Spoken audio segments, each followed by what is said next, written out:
And welcome to Degreed's Human Skills Workshop. I'm Jennifer Gardner. I'm the Director of Client Marketing at Degreed, and I am a self-confessed nerd, or future work nerd and nerd, apparently.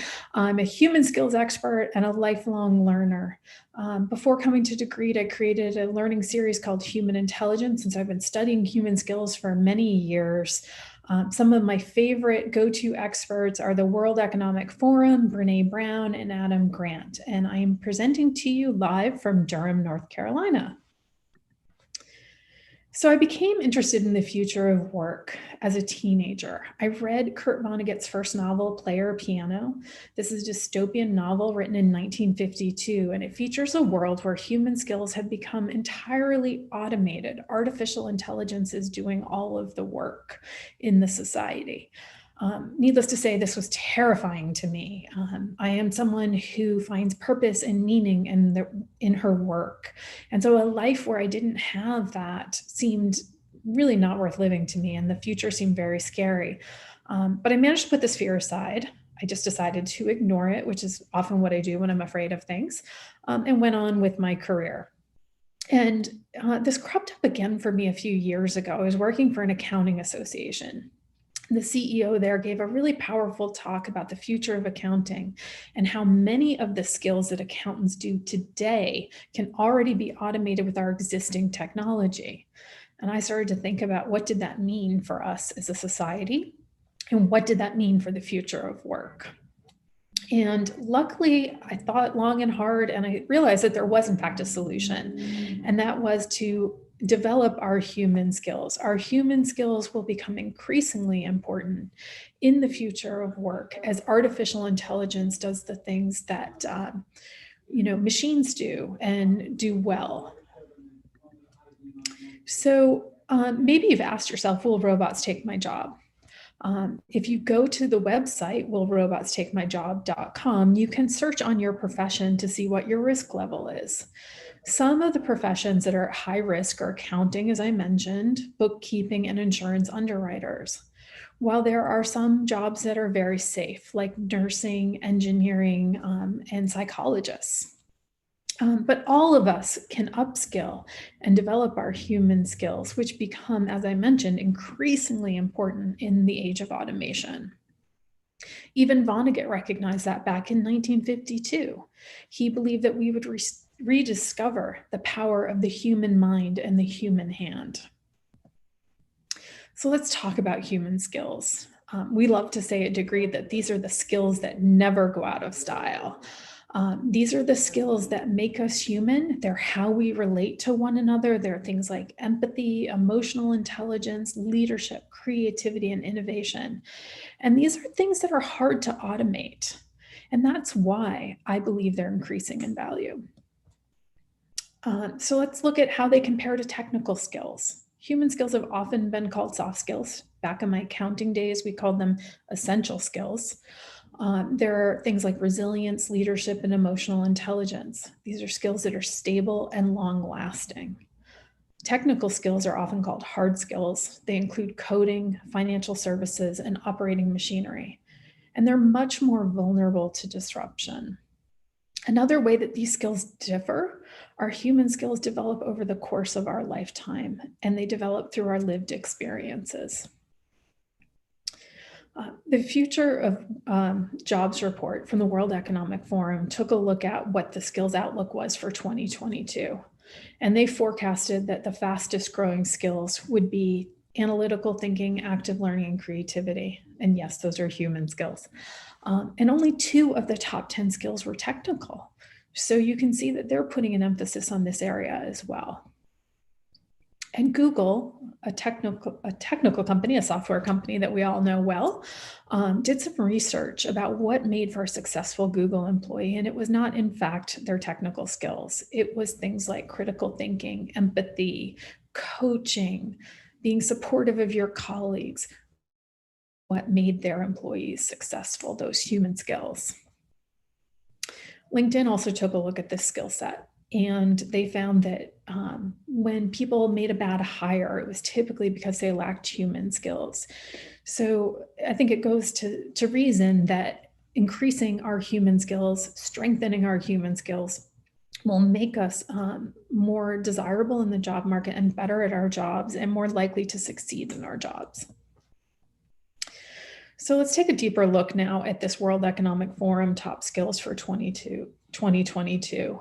You'll notice on the declining side, things like technology use, management of financial material and resources, technology installation and management. Whereas on the growing side, we have our mostly human skills, innovation, creativity, active learning, leadership, emotional intelligence. So, this is a great way to plan your learning and development, to take a look at this list, identify areas that you can strengthen. We're also seeing an increase in searches for human skills within Degreed. This is data from the last quarter on what people were searching within the platform. There was an increase in searches on communication, creativity, innovation, leadership, learning strategies, and resilience. So how do we sharpen these skills? You can start with our Human Skills Workshop campaign. And before you begin, you'll want to think about these that you're going to use. The first thing to do is to recognize the importance of human skills in your career and in your professional life. Identify areas for growth and development, and learn how to develop them effectively. The skills we'll cover include creativity and innovation, emotional intelligence, resilience, leadership, communication, and learning. While these are not all the human skills, these skills will give you a strong foundation. And you'll notice as we go through these skills in the next few slides, and there tends to be a lot of overlap in the abilities related to these skills. So let's talk about creativity and innovation. This is probably my most favorite area. If you look at my VIA value survey, you'll see that creativity is number one for me, and it has been for a long time. I actually went to art school where I studied to be a jeweler. I no longer use that skill set, but I do use my creativity in my job every day in ways like problem solving, ideation, design thinking, solutioning, writing, and even creating this presentation. Emotional intelligence is also an important area to focus on. This is the skill set that really is used as we relate to other human beings within our workplace. We want to look at things like self-awareness, self-regulation, motivation, empathy, and social skills. It's important that we know how to recognize our own emotions and the emotions of other people, and how our emotions actually affect the people around us. Resilience, this is one that's really important in my life. I've really developed this skill set.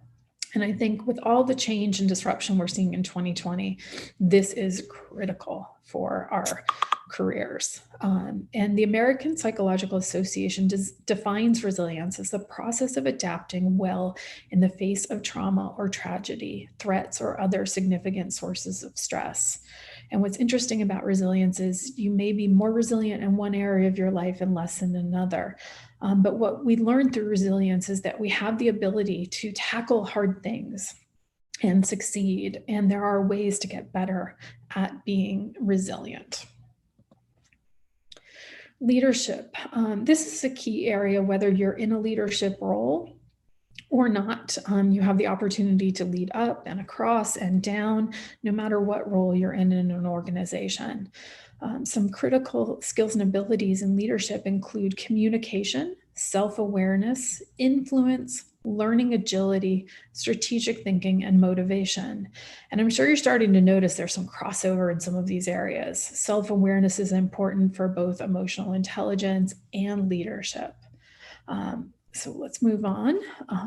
Communication's also a really important skill set. You'll often see it on job descriptions, whether you're trying to get a new role within your organization, or promotion perhaps, or just continuing to do the great work you're doing. You need to be able to communicate it to others through spoken and written formats, Body language is also critical in communication and conversations.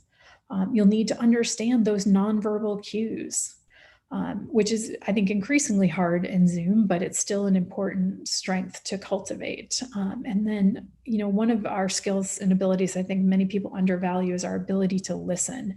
And to really be able to communicate well, you need to listen well. And lastly, visual communication is becoming increasingly important in the digital era. Learning is also a skill set that needs to be cultivated. And you saw that on the 2022 skills from the World Economic Forum. Some areas that I recommend that you work on are embracing a growth mindset, building strong learning habits. You're going to want to be continually learning and developing and working on your upskilling throughout your career. We're never done learning. You'll also want to strengthen your critical thinking and your ability to collaborate with others, especially when it comes to these human skills. So let's talk a little bit about the growth mindset. We had a campaign for growth mindset a while back, and embracing a growth mindset helps us grow and develop because we believe that we have the ability to improve. Whereas with a fixed mindset, we believe that we've learned everything there is to learn and that we can't get better. And human skills really do develop over the course of your lifetime. So it's important to really make this shift. Try and embrace positive self-talk. And then one of my favorites is to say, I am not good at this yet. So, if there's an area that you're working on that you're trying to improve, saying I'm not good at it yet really helps you embrace the ability to develop and strengthen in that area. I also recommend the learning loop. This is from the Expertise Economy with Kelly Palmer and David Blake.